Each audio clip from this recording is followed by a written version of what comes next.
Let's work on forming the sound. Keep your mouth slightly open, lips are relaxed. Place the tip of your tongue behind the upper front teeth.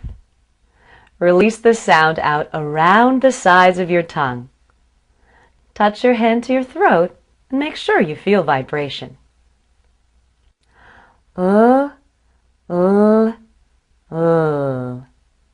Here's the sound in the beginning of some words.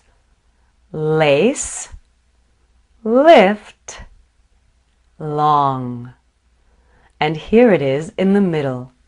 Balance, follow, sailing.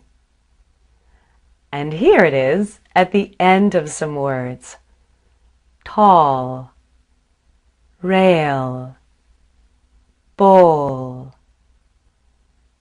Listen to these pairs of words to hear the contrasting sounds. Light, right. Tiling, tiring. Stall, star. Here are some sentences that use the sound. Fill the pail with shells.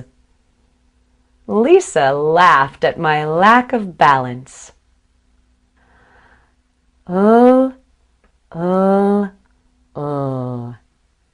Nice work. If you need more help with this sound, try the Advanced Tips and Tricks video, then continue to a practice session.